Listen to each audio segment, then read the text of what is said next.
What if the body you live in has been keeping score this whole time?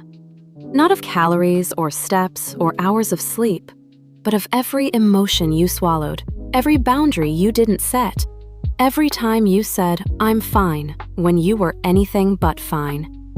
That's the central idea of When the Body Says No by Gabor Maté, a book that connects decades of medical research with a simple and uncomfortable truth. Your body and your emotional life are not separate systems. They share the same wiring. And when one is chronically overloaded, the other pays the price. This isn't a metaphor. Matè is a physician. He spent years working with patients who had autoimmune diseases, cancer, ALS, multiple sclerosis. He kept noticing the same pattern in his patients. They were extraordinarily good at taking care of others, and extraordinarily bad at taking care of themselves. They couldn't say no. Eventually, their bodies said it for them. Couple words about key briefs. Finding time to read isn't always easy. There are many books, and it's hard to know which ones are worth your time. Would you like to read more but struggle to make it a regular habit? When life gets busy, choosing what to focus on isn't simple. Key Briefs introduces you to the core ideas of popular and influential books. Each episode helps you understand what matters, so you can decide which books you want to read in full. Just 10 to 15 minutes a day is enough. Over a year, you'll get familiar with the key ideas of up to 365 books. Listen while driving, walking, or working out, and turn everyday moments into time for learning. Subscribe to the channel and keep learning at your own pace, choosing which books and ideas you want to explore next. The connection between stress and disease. Here's where Matè starts, and it's important to get this right, because most people hear stress causes illness and immediately think that means it's all in your head. It's not. What Matè is describing is biology. Your body has a stress response system. It involves your nervous system, your hormones, and your immune function. These three don't operate in separate rooms. They are one integrated network. When you perceive a threat, your hypothalamus signals your adrenal glands. Cortisol floods your system. Your heart rate goes up. Digestion slows. Immune function shifts into a different mode. This is useful if you're running from danger. The problem is when the threat never ends. When the stress isn't a tiger, but a relationship where you can never be yourself. A job where you constantly override your own needs. A childhood pattern that taught you the only way to be loved is to be useful. In that case, cortisol stays elevated, chronically. The immune system doesn't just get suppressed, it gets confused. It starts attacking the body's own tissues, or it fails to catch cells that are mutating into tumors. This isn't theory. Matè cites research showing that chronic stress alters natural killer cell activity, the very cells responsible for destroying cancerous growths. The PNI system, psychoneuroimmunology, is the scientific framework here. Your psyche, your nervous system, and your immune system talk to each other constantly. And emotional repression is not emotionally neutral. It is physiologically active. It changes your body from the inside. The personality pattern. This is the part of the book that makes people uncomfortable, because Matè identifies a pattern among many of his chronically ill patients. Not all of them, but a striking number. And the pattern looks like this. Compulsive caregiving. Taking care of everyone else's needs while ignoring your own. Not occasionally, but as a core identity. An automatic, deep belief that your value comes from what you do for others. Repression of healthy anger. Not rage, not aggression, but the normal signal that says, something is wrong here. This is too much for me. Many of these patients had lost access to that signal entirely. They couldn't feel anger. They didn't know they were allowed to. An exaggerated sense of responsibility. A feeling that everything depends on you. that if you stop holding it all together, something terrible will happen. And underneath all of this, a deep, often invisible belief: I must earn love by being good, by being needed, by never being a burden. Matè tells the story of a woman with scleroderma, a severe autoimmune disease, who couldn't recall a single instance of feeling angry in her entire adult life. Not because her life was easy, it wasn't. She had simply learned so early and so thoroughly that anger was not safe, that the emotion had been walled off completely. Her body was inflamed. Her emotional life was flat.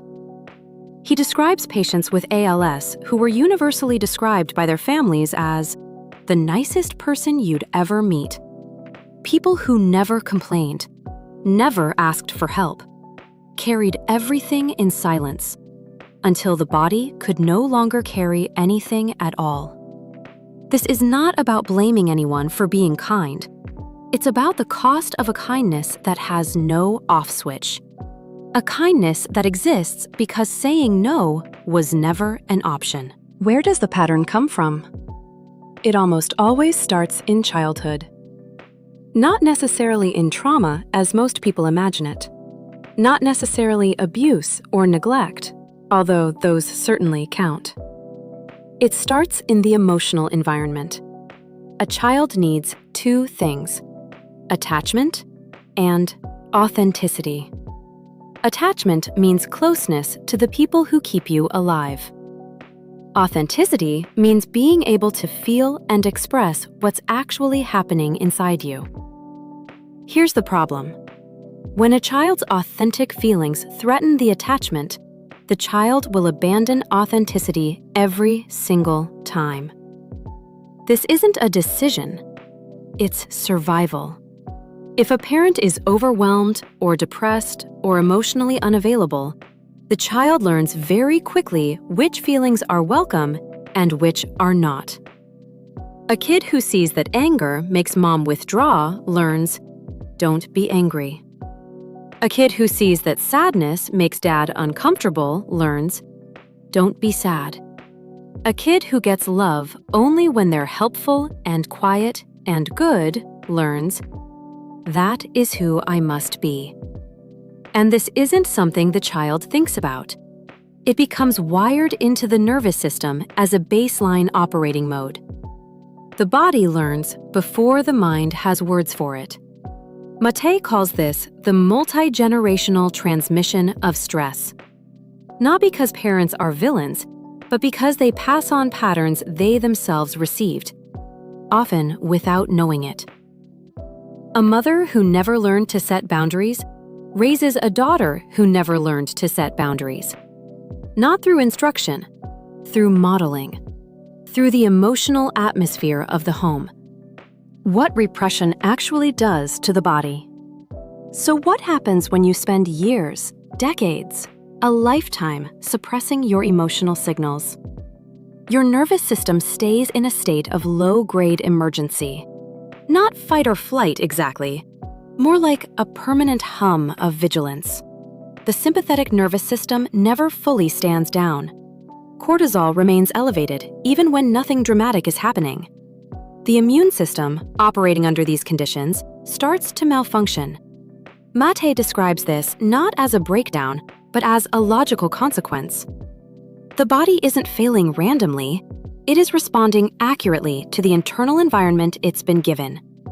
Chronic inflammation becomes the baseline, and inflammation is now linked to nearly every major disease: autoimmune disorders, cardiovascular disease, certain cancers, neurodegenerative conditions. The gut, which contains most of the body's immune tissue, is particularly sensitive to emotional states. That's not folk wisdom, that's immunology. Stress hormones alter gut permeability, change the microbiome, and shift immune responses in ways that are measurable and well documented. So when someone with a chronic illness hears it might be related to stress and feels insulted, the reaction is understandable. But the science is not saying it's your fault. It's saying your body has been absorbing something for a very long time. And that something has a biological cost. The 7 A's of healing. Maté doesn't just diagnose the problem, he offers a framework for working with it. He calls it the 7 A's. Acceptance, not of the illness as your fate, but of the present moment as it actually is. Not, I should be better. Not, I shouldn't feel this way. Just, this is what is, right now. Acceptance is the opposite of denial, and denial is exhausting. Awareness, noticing what's happening in your body and your emotional state. Not analyzing it, just noticing. Oh, my jaw is clenched. Oh, I'm holding my breath. Oh, I just agreed to something I didn't want to do. That noticing is the first crack in the automatic pattern. Anger, not aggression, not cruelty. The healthy signal that says, my boundary has been crossed. This is the emotion most repressed by people who later develop chronic illness. Learning to feel it again, not act it out, but simply feel it, is one of the most important shifts Maté describes. Autonomy, the recognition that you are allowed to make choices based on your own needs. Not your parents' expectations, not your partner's comfort, not your boss's agenda. Your own. Autonomy doesn't mean selfishness. It means having a self. Attachment, real connection. Not the performance of connection that many people learned in childhood, but genuine relationships where you can be seen as you actually are. This requires vulnerability, and vulnerability requires safety. Assertion, the ability to say no, to say, this is what I need, to say, I can't do that, without collapsing into guilt.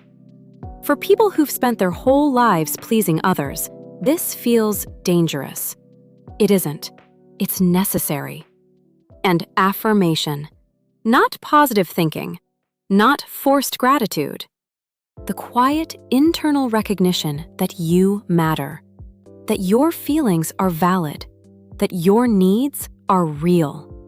Not because you earned it by existing. These aren't steps in a sequence, they're directions. All of them point the same way, toward a life where the body no longer has to carry what the mind refuses to feel. What to carry with you? A few things from this book that are worth keeping close. Forced positivity is not your friend. That pressure to always find the silver lining, to stay grateful no matter what, it disconnects you from what's actually happening. And that disconnection increases tension. Acknowledging a difficult emotion, even for 10 seconds, lowers cortisol and gives you back a sense of agency. Illness is not a metaphor and not a punishment. It's a physiological signal, a long-term imbalance that has finally reached a point where the body can no longer compensate in silence. You don't deserve to be sick, but the sickness might be pointing at something that deserves your attention. Stress doesn't live only in big events. It lives in how you hold your phone, how you breathe when you open your inbox, how you say, I'm fine, when you're not. The small moments are where the pattern lives and where it can start to shift. What you can start with. Not a program, not a protocol, just honest directions. Notice your automatic yes. You don't have to change it yet. Just catch it happening. One breath, that's enough for now. Feel your anger as information, not as something dangerous, just as a signal. This is too much for me. Let yourself feel it without swallowing it. Try one small boundary. Say, I'll think about it, instead of yes. Leave a gathering 10 minutes earlier. Put the phone down when you're past tired. These aren't acts of rebellion. They're acts of honesty. Name what you actually feel, especially the uncomfortable stuff. I'm tired. I'm sad. I'm angry and I don't know why. You don't have to fix it. Naming it, even silently, lowers the internal pressure. Ask whose voice is running the show. I should be stronger. I shouldn't need help. Those beliefs came from somewhere. You can hear them without obeying them. Listen to your body's quiet signals, the tight jaw, the shallow breath, the knot in your stomach. They're not inconveniences. They're your body trying to tell you something before it has to shout. And rest without earning it. If your identity is built on being useful, then doing nothing feels like a moral failure. It isn't. Rest is not a reward for productivity. It's a biological need. Your body cannot heal in a state of permanent mobilization. None of this is a cure. Matè is clear about that. But these small shifts, recognition, a pause, a tiny honest no, change your internal climate. They tell your nervous system, the emergency is over. You can stand down now. And over time, the body responds. Not with a miracle, with biology. The body stops screaming when it no longer has to. If these ideas resonated with you, consider reading the original book in full. You'll find the link below. If this breakdown was useful, like the episode and subscribe for more. Which idea from this book stayed with you? Was there something you'd actually try in your own life? Share your thoughts in the comments. And if there's a book you'd like us to explore next, let us know. The most requested title will be our next episode.